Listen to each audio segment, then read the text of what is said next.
So there's all this research on one side saying, we make all these thinking mistakes and we use all these heuristics. And then there's all this research on the other side showing that this thinking, using feelings and emotions, and incorporating our bodies into the process and listening to what's going on in our bodies, that there is knowledge in there. And I think bringing that into the heuristics and biases literature is actually, if you look at the feeling context, that's what I'm trying to say. Basically, if you look at the feeling context, or what Lisa Feldman-Barrett's going to call the affect, core affect, you've got your answer to heuristics and biases. You've got your answer to those mistakes that we all make. You've got your answer. Loss aversion. Like, okay, we take a loss, and statistically, okay, we shouldn't let that loss affect us, right? I mean, statistically, theoretically, we shouldn't take the next loss. But is statistically the only thing that matters to us? On an evolutionary psychology basis, if you take a loss, is it reasonable to be more concerned about taking another loss? It's a perfectly reasonable thing to feel in terms of survival. It's a perfectly reasonable thing to feel in terms of evolution. So that feeling of fear, which has been shown in many cases to be valuable, like in directing our attention, we choose to ignore it, so we don't let it direct our attention. The issue is, and never having been taught to use that feeling of fear as any sort of valid data, we just act it out.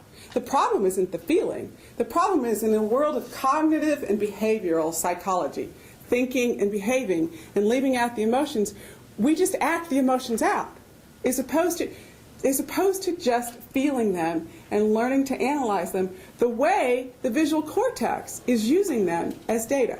And I submit that is something that we can all learn to do, unlearn what we have learned to do, that we can get better at it, and ultimately, if we can integrate it into risk management and put a psychological layer into the corporate risk management out there, we can actually avoid a lot of problems. Okay, I'm not ready. That's what I said. A whole new data set. So framing effects from behavioral finance, really, the framing effects, if you think about it, you frame a question one way or another. I'm sure all, do you want to invest in your 401? Do you want to opt out of your 401k, or do you want to opt into your 401k? Is one that Dick Thaler's got going, and it's working. And if you ask people to opt out, then more people invest in their 401k. But what's really I submit to you, what's really happening there is the way that sentence is phrased makes you feel a certain way. And it's that feeling that then causes you to make the decision. And that framing effects really are this emotional, well, I'm going to stick with feeling context. And that we can get systematic and organized about understanding what this feeling context is. So having talked to hundreds, if not thousands, really at this point, portfolio managers and traders, one thing that I started to hear over and over and over again was, but I could have made more, or but it could have come back, or but.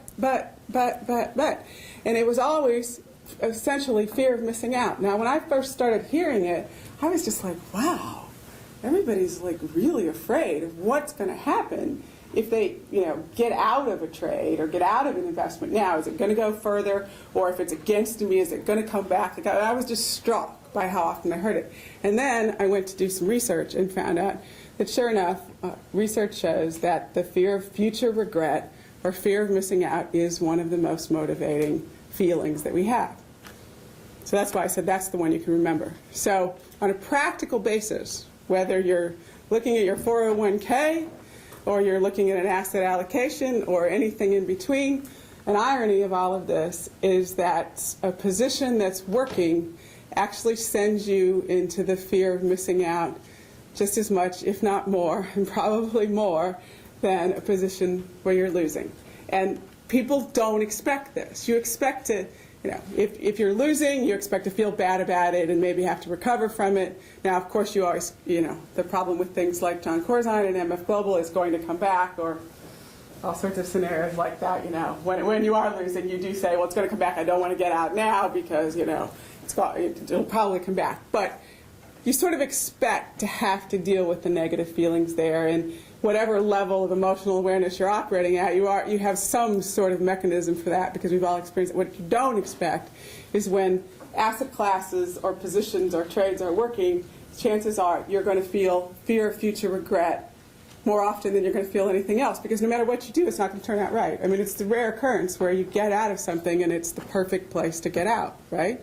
If you're actually a trader, trade the trend, stick with the trend, hold your winners, cut your losers. So, but no matter what you do, if you get out, it could go further. If you put a trailing stop in, it reverses, it hits your stop. You're like, well, why didn't I take it when it was higher?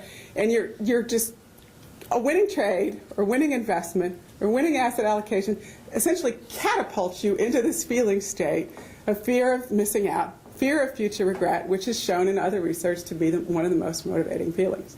That's why I said at the beginning, you believe me that you have to have emotion to make a decision, and you just set out to analyze this one, or to be aware of when you're feeling this, and then ask yourself, where is that feeling coming from? And what if I do miss out? Sometimes you might, if you're just aware of it, and you're able to say, well, what if I do miss out?